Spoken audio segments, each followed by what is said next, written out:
Hello, and welcome to your weekly message from First Congregational Church, Milford, New Hampshire. I'm your pastor, Al Hoyt. Today is Thursday, March 18th. Hope you all had a wonderful St. Patrick's Day yesterday. This Sunday at 10 a.m. is our virtual worship service. Look for the link in your email on Sunday morning. At 11:30 is the virtual coffee hour. Look for that link also. I think we've ironed out the couple of bugs we had last week. And then at 12:30 will be the Board of Christian Education. If you're a member of the Board of Christian Ed, be patient because sometimes the coffee hour goes over a little bit. And I can't shut down one and open the other without cutting everybody out. So, but be patient and we'll be on as soon as we can after coffee hour. Wednesday is the church council meeting at 7:30 in the evening. Those of you on the council, look for the link on Wednesday afternoon. Now, the following Sunday, March 28th, is Palm Sunday. We have found Jesus, we have found the rocking horse, so we are good to go. But because it's Palm Sunday, it's the beginning of Holy Week. We're going to be doing drive up to pick up your palms and also to pick up communion elements for Maundy Thursday and Easter Sunday. So, make arrangements, give us a call or give us an email and tell us how many of each you would like. We'll make sure that you have enough communion elements and palms. If you want instructions on how to fold that palm into a cross, we have those printed for you and we can put one in the bag with you. So those palms and communion elements will be available Thursday and Friday, a week from today, and Friday from 9:30 a.m. until 2 p.m. each day. If you can't make one of those times, get in touch with us and we'll see if we can make arrangements. I received in the mail recently something that I had been looking for a while. The Fred Rogers Center, who continues the great work that Fred Rogers does, has a page called When Someone Your Child Loves Dies. And it's talking to your child about death, especially younger children. If you would be interested in having a copy of that, let me know either by email or by phone call, and I can email it to you or I can snail mail it to you. I can drop it in the mail for you. It's an excellent little resource for parents who are trying to deal with the loss of a loved one with younger children. The Rogers Center has made it available to us for free of charge. If we want the actual printed pamphlet, we can get those as well. And speaking of mail, in this week's weekly message from the New Hampshire Conference, our area minister, the Reverend Rankin, sent out another update on the COVID-19. And I think it would be in our best interest if I read it to everybody. Not all of it, just the stuff that applies to us. So to the churches, clergy, and friends of the New Hampshire Conference of the United Church of Christ, I admit it. I am a Holy Week snob. One of my liturgical pet peeves is jumping from the triumphant entry of Palm Sunday to the resurrection joy of Easter without all that comes in between. The stories of Maundy Thursday, Good Friday, and Holy Saturday are what shape our understanding of the promise of the resurrection. Yet, even though I may be snobbish about it, I do recognize that there is a human impulse to want to get to Easter hope as quickly as possible. There is good news. After a year of living under the weight of the COVID-19 pandemic, we are seeing signs of hope. 10% of the population in New Hampshire are now fully vaccinated, and nearly 20% have received the first dose of the vaccine. Our positivity numbers have been decreasing, as have our new cases. Hope is on the horizon. But it is important for us to remember that we haven't made it to that horizon yet. Statewide, our positivity rate is at 3.7%, and that is still above the 3% threshold that we are using for recommending individual church discernment regarding resuming modified indoor in-person worship.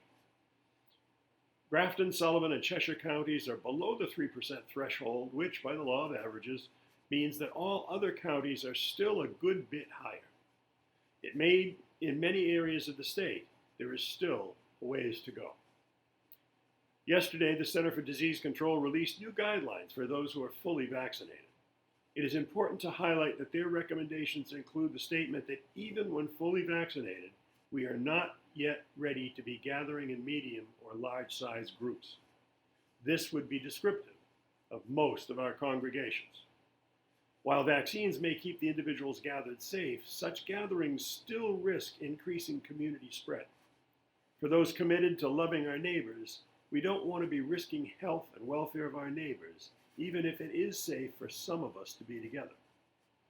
Friends, hope is on the horizon, but we have a few more days to make our way through before we arrive there.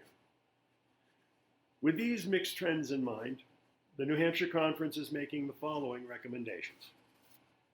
I would encourage the leadership of all our New Hampshire Conference churches to continue discontinuing in-person indoor public worship and all other indoor public gatherings through the end of April. As the weather warms, there may be opportunities for churches to discern safe ways to hold modified outdoor worship opportunities. And just as an aside, we have begun to discuss the possibility of outdoor worship as early as Memorial Day.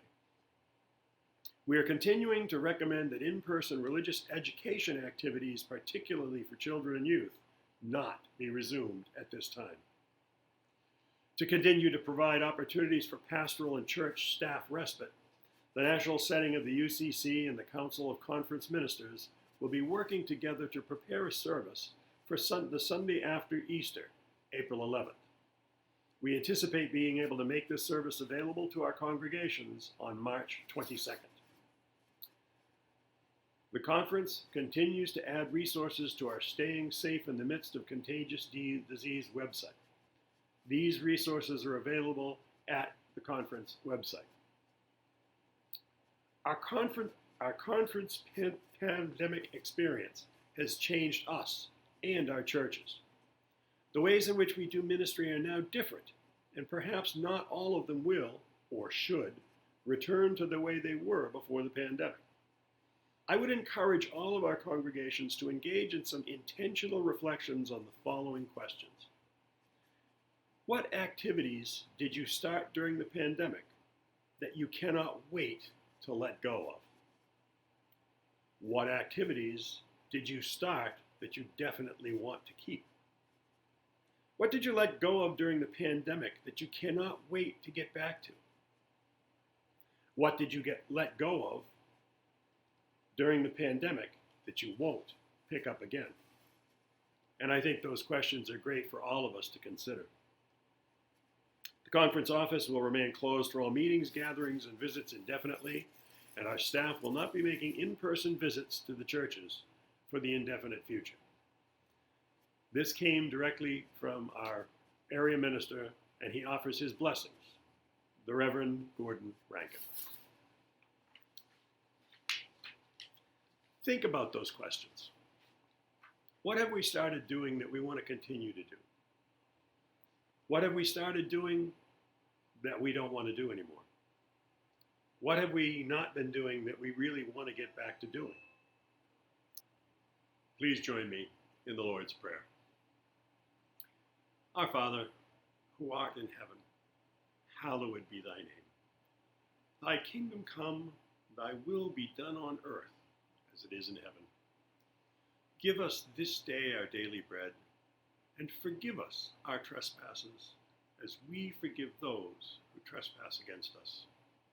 And lead us not into temptation, but deliver us from evil. For thine is the kingdom, and the power, and the glory forever. Amen.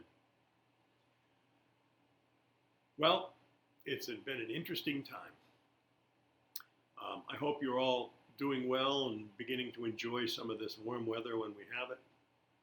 I hope you're getting out and enjoying it. Sorry that this message was so much longer than normal. but take some time to enjoy this weather.